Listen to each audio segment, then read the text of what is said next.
Bonjour et bienvenue sur la chaîne YouTube sonvideo.com. Je suis très heureux de vous accueillir pour un petit tour d'horizon du salon européen high-tech IFA de Berlin.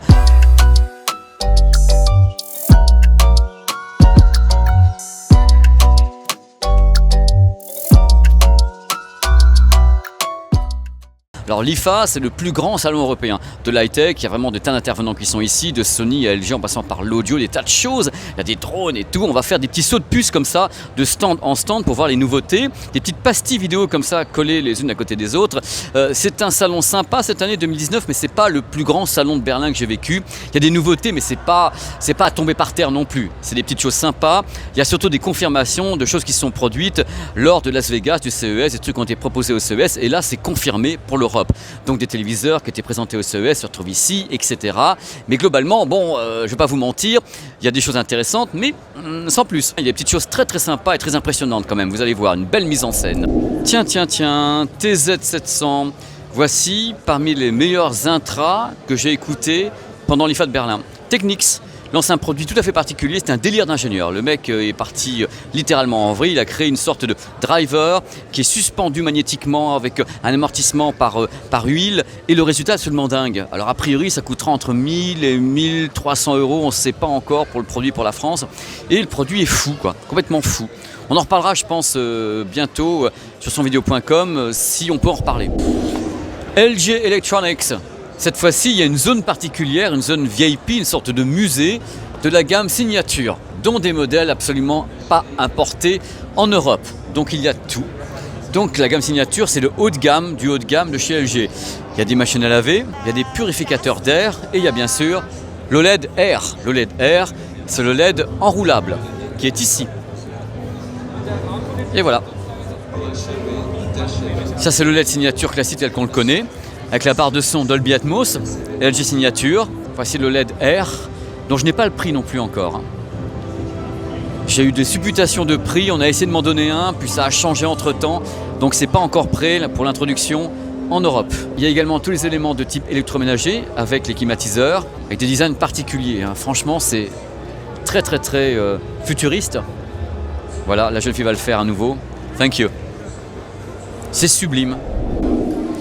Coucou toi, voici la Move, la première enceinte Bluetooth, du moins portable ou transportable de Sonos, 3 kg. La bestiole, c'est du Bluetooth classique en 4.2 AAC et SBC. Le produit est annoncé comme étant super solide. À ma connaissance, il sera vendu aux environs de 400 euros. Surface tactile, compatible Google Assistant et Alexa. On a mis beaucoup de choses à l'intérieur. Il y a un woofer ainsi qu'un des haut-parleurs d'aigu qui diffuse un son radiant. C'est en quelque sorte le chaînon manquant. Ce qui manquait à l'univers Sonos, c'est vraiment un produit qui est capable de travailler en intérieur et travailler en extérieur. Et vous l'avez là, la Sonos Move. Sony. Alors Sony, je vais vous épargner ce qu'on sait déjà, donc les XM3, les Intra Sony, pour aller vers un truc de folie. Vous savez que c'est une boîte d'ingénieurs Sony à la base. Et les ingénieurs que sont Sony sont un peu partis en vrille. Regardez ces deux enceintes.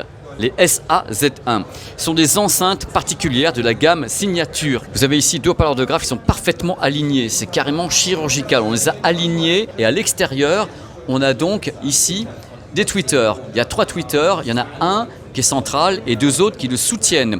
Et c'est la première fois qu'on crée une enceinte comme ça, sans aucun déphasage au niveau des fréquences délivrées. Je vous explique. Toutes les fréquences qui vont être émises par cette enceinte sont parfaitement alignées. Donc à la sortie, on a un son d'une pureté dingue puisqu'il n'y a pas l'effet justement des haut-parleurs avec l'aigu en haut, le médium, les graves. Là, c'est en ligne droite et parfaitement aligné. À l'intérieur, il y a une architecture de folie avec une conversion, avec des amplis, du gain. Il y a une horloge, il y a vraiment plein de choses qui permettent d'avoir justement le son le plus pur possible. Alors au final, c'est des enceintes en quelque sorte de bibliothèque, des enceintes de monitoring. On ne sait pas trop dans quelle case les mettre. On peut affiner justement la phase avec les petits boutons qui sont ici. Il faut se placer bien en face. Et on a un produit absolument étonnant que vous connaissez peut-être, qui est le baladeur, donc le Walkman NWWM1Z, qui est juste un produit iconique, qui est ici mêlé à toute cette collection de produits. Regardez, ici c'est le bar du bonheur. C'est le bar où on peut écouter des intras hors de prix. Et ce sont ici les IERZ1R, donc avec le baladeur, il y a des casques, il y a plein de choses. C'est l'endroit où on écoute de l'ARS, où on se régale de la musique. Et Sony adore ça, et moi aussi. Stand Sharp, c'est marqué dessus, prouesse industrielle incontestable. Téléviseur LCD 8K en 120 pouces. C'est un mur. Alors, comme toujours chez tous les fabricants actuellement, voici les mots-clés 8K et 5G. Et croyez-moi que Sharp est à fond là-dessus pour la bonne et simple raison qu'ils sont japonais et que sur place, il y a la NHK, il y a le projet de diffusion de 8K directement des Jeux Olympiques en 5G. Et Sharp se positionne déjà au Japon comme étant un des rois à venir du 8K et de la 5G. Audio-Technica. D'abord cette platine qui est déjà connue, un modèle très sympa, ATLP 120X, entraînement direct avec vraiment un look qui rappelle d'autres looks, très cool. Et il y a le modèle phare de ce salon IFA qui est la ATLP 5X qui va beaucoup plus loin puisque le DAC n'est pas le même. Il y a un bras qui est tout à fait différent, c'est vraiment le bras Audio-Technica classique et ça donne accès en même temps à toute cette série de cellules. C'est la série VM95, on peut donc en changer à volonté. Et voici, les voilà. N'oublions jamais qu'Audio-Technica à la base est un énorme fabricant de cellules et de platines vinyle au Japon. La réputation n'est plus à faire. Regardez comme elle est belle. Moi j'aime beaucoup ce produit, je trouve très classe, très sobre. Je rappelle sa référence ATLP 5X. Il y a le blanc et le blanc. Voici les réfrigérateurs Samsung. Entièrement customisables. Je vais vous montrer comment. Vous avez quelque chose d'interactif pour le faire, soit en ligne, soit ici, avec un écran tactile. Vous pouvez choisir le matériau. C'est-à-dire en effet brillant, pas brillant. Vous pouvez choisir ici à l'écran, en faisant des essais de pastels, de choses comme ça. Choisissez ce que vous voulez. Et après, vous avez le résultat ici dans un intérieur qui est modélisé. Mais ce n'est pas tout. Ce n'est pas tout. Suivez-moi. Ben ça, c'est la version gentille, entre guillemets. Vous avez un coin de créateurs. C'est-à-dire que les créateurs se mettent à faire des choses moins traditionnelles. Ça, c'est un réfrigérateur. Je vais aller l'ouvrir pour vous. Voilà. Voilà, les exemples sont multiples. Et l'intégration se fait d'autant plus facilement qu'on peut customiser également les micro-ondes, les climatiseurs. Tout est fait pour que l'intérieur devienne homogène et sympa. Regardez. Et ça, c'est vraiment quelque chose qui s'installe chez tous les fabricants, d'avoir du blanc qui est justement customisable, des choses beaucoup plus sympas à l'œil. Stand Sennheiser, avec bien sûr la barre de son en BO, dont vous verrez bientôt le grand déballage sur la chaîne sonvideo.com. Il fait un grand déballage qui vous explique tout le fonctionnement de ce produit qui est assez étonnant, avec un prix je crois qui est environ de 2500 €, mais une conception tout à fait particulière. Et vous avez également le nouveau casque Sennheiser Momentum Wireless présenté ici à l'IFA de Berlin. Ce sont les deux grosses nouveautés, bien sûr il y a d'autres petits matériels, mais là globalement ils misent dessus à fond, le casque ainsi que la barre de son en BO. Résurrection, voici la SL1000R, une des platines vendues à nouveau par Technics, SL 1200G, SL 1200GR et ce petit produit qui est la 1500, la version hi-fi et bien sûr, on ne va pas oublier ce qui est déjà sur la chaîne, la MK7 de Technics, la platine à la fois hi-fi et à la fois DJ. Les gammes Superstar, OLED, LCD, nouvelle gamme actuelle de Panasonic, toutes compatibles HDR10, HDR10+, et Dolby Vision. Une des superstars, c'est celle-ci, GZ2000, un produit que j'aime beaucoup. Je vous explique pourquoi, parce que d'abord l'image est nickel, et il y a une petite cheminée derrière, les cheminées Dolby Atmos avec le son qui monte et qui descend. C'est visualisé un peu partout et c'est une mise en scène très sympa. Ils sont extrêmement tournés vers Hollywood. Normal, Panasonic, c'est le Panasonic Hollywood Laboratory, ils bossent avec tous les acteurs hollywoodiens, les acteurs de l'industrie. Ils ont des coloristes, ils ont des gens qui travaillent la post-production et derrière, ils ont leur propre laboratoire qui travaille avec les matériels Panasonic, donc OLED labellisé THX, ainsi qu'un moniteur double dalle particulier qui s'appelle le Megacon. Ambiance chez Yamaha, il y a des barres de son qui sont arrivées, des trucs sympas, pas trop chers. La YAS 109 est ici avec Alexa à l'intérieur. C'est un système qui est en 3.2 canaux, compatible Dolby Digital, Dolby Digital Plus, DTS-X. C'est un modèle qui est livré sans subwoofer. Si vous voulez aller plus loin, vous avez l'autre qui est ici. YAS 209, c'est à peu près la même chose, mais vous avez un sub en plus, donc plus de patates, avec une HDMI compatible ARC, 4K, HDCP 2.3, HDR. Voilà, vous choisissez entre les deux, mais aucun des deux n'a le Dolby Atmos. Les prix ne sont pas assez élevés, il faut aller vers les modèles beaucoup plus cossus, si je puis dire, qui sont présentés ici. Et ceux-ci sont Dolby Atmos. Et ça on en voit partout. Là, cette barre de son est Dolby Atmos, ça s'appelle la YSP 2700. Et là, l'aventure est différente. Chez Yamaha, ce ne sont pas des barres de son, ils appellent ça des projecteurs sonores. Depuis le début, ils sont là pour, c'est une projecteur sonore, sound projector. Parce qu'ils sont détenteurs de plusieurs technologies, plusieurs brevets autour du projecteur sonore. Comme tout le monde, chez TCL, comme partout, hein, 8K, 8K, 8K, 8K, LCD, LCD, et 8K, 65 pouces, 75 pouces, 85 pouces, et attention, comme les autres également, 8K et 5G. Tout est prêt, tout va venir, on attend. Les Chinois, les Japonais, les Coréens sont prêts, on verra pour le reste du monde après. Hein. Si tout le monde s'y met, les prix baisseront. Ça, c'est la version mini LED du 8K, c'est-à-dire que c'est du Quantum Dot plus des mini LED derrière. Il y en a 25 000 mini LED chez TCL. C'est une prouesse technique absolument incroyable pour avoir un très haut ratio de contraste natif, puisqu'il y a carrément, je crois, 1200 ou 1300 zones indépendantes derrière celui-ci. Et le modèle Full HD, il y a 800 zones indépendantes.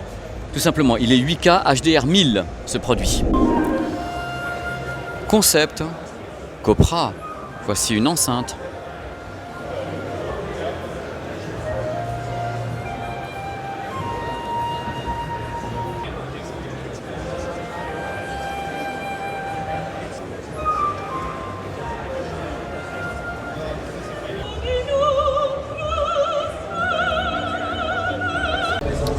La laser TV selon LG, le Cinebeam LG 85 LS, à mon avis c'est aux environs de 6 000 € avec la partie audio intégrée, hein. Donc c'est pas une barre de son, c'est le produit qui est également une barre de son. Une image qui est, je crois, ici de 100 pouces pour ce produit. Elle est fixe, hein, je crois que c'est 80 ou 100 pouces. Le modèle devrait arriver bientôt, j'en sais pas plus pour le moment. Il était déjà présenté à Las Vegas et ils sont en cours d'introduction pour l'Europe. Voilà, l'avantage, bien sûr, vous connaissez ce type de produit, ça permet d'avoir un recul qui est minime et donc de placer un produit directement sur un meuble avec un écran au-dessus, tout simplement. Là, ils trichent un peu, hein, ils ont rajouté une barre de son parce que la pièce est très grande et il y a beaucoup de monde qui passe dans le salon, hein, donc on ne peut pas sonoriser une pièce pareille avec uniquement ce système. Mais l'idée est là. Voilà, je rappelle sa référence, le Cinebeam 85 LS, a priori en cours d'introduction. 8K, 8K, 8K, 8K, 8K, je vous résume le stand Samsung, mais il y a un truc de surprenant tout de même chez Samsung, c'est qu'il y a un an, Samsung m'a dit attention, il n'y aura pas de téléviseur en petite taille, petite diagonale, en 8K, ça ne sert à rien du tout. Et là, 2019 IFA de Berlin, 1,55 pouces. Alors j'ai dit mais voilà, et puis ils m'ont dit oui mais c'est normal, il n'y a que les imbéciles qui ne changent pas d'avis, je suis d'accord avec vous, et ça coûtera aux environs de 3 300 € en 8K. C'est lancé actuellement, ils pensent que peut-être vers Noël, j'en sais rien du tout, ça atteindra 3 000 € en 8K pour un 55 pouces. C'est histoire d'amorcer la pompe parce qu'ils veulent vraiment que le 8K s'installe dans toute l'industrie et ils sont très très puissants et estiment qu'ils doivent maintenant avoir une gamme de produits qui va de 55 justement à 98 pouces pour un modèle qui coûte en 8K, je crois 100 000 €. Voilà, à peu près. Quand on se balade ici au Cube, chez Samsung à l'IFA de Berlin, difficile de rater ça. Le micro LED, c'est le plus grand qui existe à ma connaissance chez eux. Il y a un truc de fou avec le micro LED, c'est qu'à mon sens, on a fait miroiter au public le fait que ça allait être justement grand public. Mais je ne le pense pas du tout. C'est du secteur professionnel, ça coûte une blinde absolue. Ce sont des dalles, donc micro LED, qu'on peut positionner les unes à côté des autres pour avoir divers formats. Regardez, on peut avoir du 1/1, 4 tiers, 21 neuvième, 16 neuvième, divers types de définition. Il y a surtout une colorimétrie de folie avec en même temps un ratio de contraste absolument fou qui va à 1 million/1. C'est du délire complet sur le papier, mais c'est hors de prix. Et c'est vraiment pour les gens qui ont beaucoup d'argent ou bien pour les gens qui ont des entreprises. Ils vendent quelques systèmes dans le monde, mais globalement, ce n'est pas un produit grand public, il faut bien se le dire. C'est du secteur professionnel à fond, ou du luxe à fond. L'avenir pour Samsung sera peut-être en effet avec l'évolution encore technique du QLED, ou bien avec l'arrivée probable, on ne sait pas, du QD OLED, un mélange d'OLED et de Quantum Dot. Ils ne veulent pas encore s'exprimer, j'ai posé des questions, on ne me répond pas. Un des stands les plus sympas et les plus visités ici à l'IFA de Berlin, c'est Philips. Une marque qui garde une aura absolument gigantesque en Allemagne, dans les pays nordiques, un peu partout, ils sont extrêmement populaires. Et Philips, ce n'est pas que des téléviseurs, c'est du blanc, ce qu'on appelle le blanc, donc l'électroménager, la santé, ils sont très très forts pour ça. Et les téléviseurs. Et je vous amène directement vers la star du moment, le 984 de Philips, qui a déjà eu un prix ESA et autres, qui est un modèle peu ou pro onéreux, hein, je crois qu'il coûte aux environs de 5 000 €. Concept entier, HDR10, HDR10+, Dolby Vision, il sait un peu tout faire, Dolby Atmos et une véritable section audio signée Bowers & Wilkins, qui est donc ici, avec un tweeter séparé, avec l'Ambilight 4 côtés. Le concept est conçu pour fonctionner en un seul bloc. C'est ça qui est intéressant dans ce type de produit, qui est donc le 984. la superstar chez Philips. Et comme vous le savez, Philips reste le roi de l'Ambilight. Ils sont toujours les seuls au monde à faire de l'Ambilight en LCD et en OLED. Audio, intra, audio chez Philips, dessiné par ce monsieur qui est une superstar ici dans les pays nordiques. Il faut savoir que Philips signe également son retour, non pas uniquement dans le monde des True Wireless, mais dans le monde des casques. Et voici le retour de Philips dans le monde des casques à réduction de bruit, donc Active Noise Cancelling. Le produit compatible ARS avec le Bluetooth 5 est annoncé aux environs de 180-200 €, on ne sait pas encore trop. Je n'ai pas encore écouté le bestiau, mais ils ont beaucoup de velléités autour de ce produit dont ils attendent des merveilles au niveau des ventes. On en parlera plus tard. Pendant la conférence de presse, un truc a été clairement exprimé. Nous ne sommes pas que Philips TV, nous sommes Philips TV et audio. Donc on sent que ça va pousser de tous les côtés et qu'ils mettent la gomme pour faire leur trou, pas uniquement dans le monde du LCD et de l'OLED, mais également dans le monde de l'audio, avec les True Wireless ainsi que les casques à réduction de bruit. TEAC, platine vinyle à fond, de tous les côtés. J'avais déjà montré beaucoup de produits TEAC durant notre compte-rendu qu'on avait fait du salon de Munich. Là, ils ont rajouté des petites choses, des petits gimmicks, comme les platines cassettes, qui sont présentées ici, double cassette, ici, et platine cassette et CD sur les électroniques. C'est vraiment un petit tour d'horizon comme ça avec des clins d'œil que je vous fais pour la chaîne sonvideo.com parce que c'est super cool. Et ici, il y a Onkyo. Vous voyez, directement l'univers nippon d'Onkyo. Avec ici le modèle qui s'appelle le 5915 DTS-X Dolby Atmos, petite bête de compétition. Le 696, même chose, grosse puissance, 175 watts. Alors ils ont tout compris, Ce qui est important c'est le son, donc il n'y a pas d'image. Vous avez une piste son d'un film sans image. Et voilà, ça y est, Epson a cédé aux sirènes de la rétroprojection, enfin du moins de la laser TV. Eux, c'est un système LCD qui est dedans, pour rétroprojeter vers l'écran. Le modèle s'appelle Epson LS500B ou 500W, avec une projection de type 4K, donc je suppose c'est matrice Full HD avec une émulation 4K. Dans le produit, il y a 2 x 10 watts. Directement, compatible avec le stream, c'est du tri-LCD avec un ratio de contraste annoncé en crête à 2,5 millions sur 1. La diagonale maximale c'est 130 pouces pour ce produit avec une luminosité de 4000 lumens. Le LCD selon LG, c'est le NanoCell qui débarque actuellement en 8K. Les modèles sont en cours d'introduction.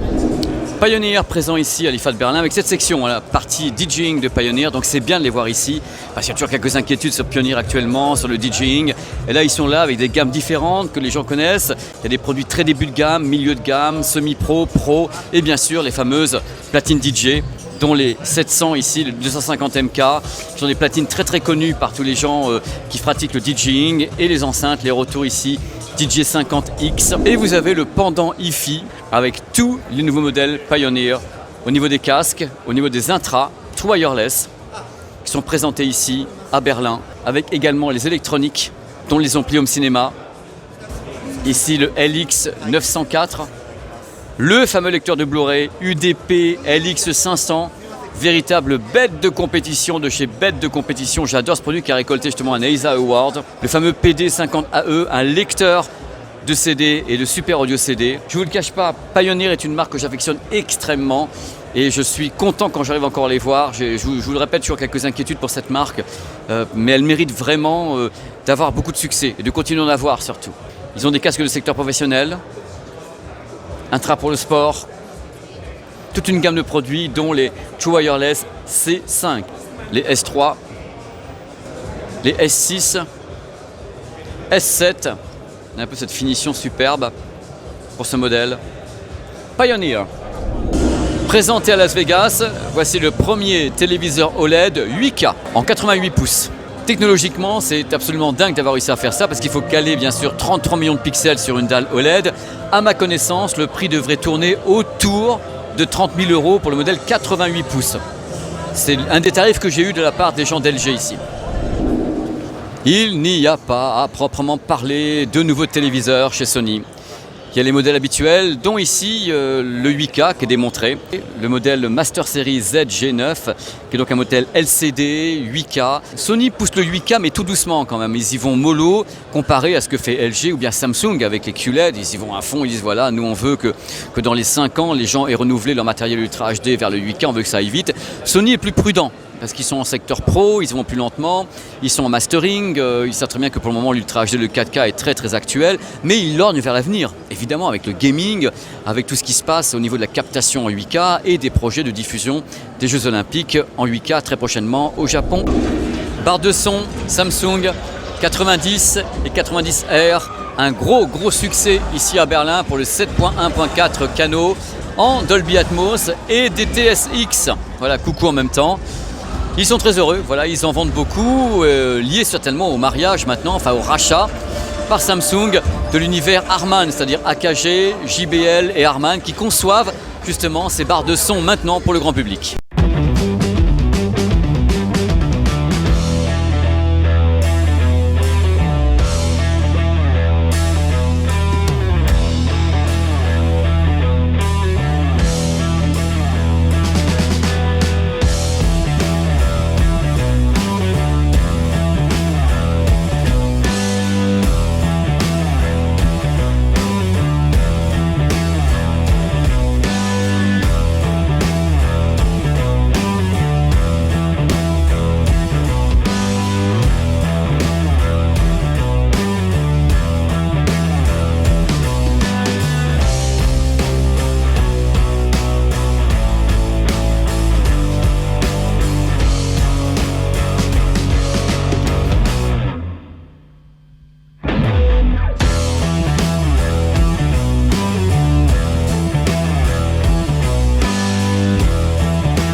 C'est la fin de cette vidéo qui vous a donné, j'espère, une petite idée de l'ambiance qu'on trouve ici à l'IFA de Berlin avec ces petites capsules vidéo que j'ai assemblées pour vous, de trucs qui me semblaient importants, marrants, cocasses, colorés. Voilà, c'est fini, je vous dis à très vite sur la chaîne sonvideo.com. Portez-vous bien, au revoir.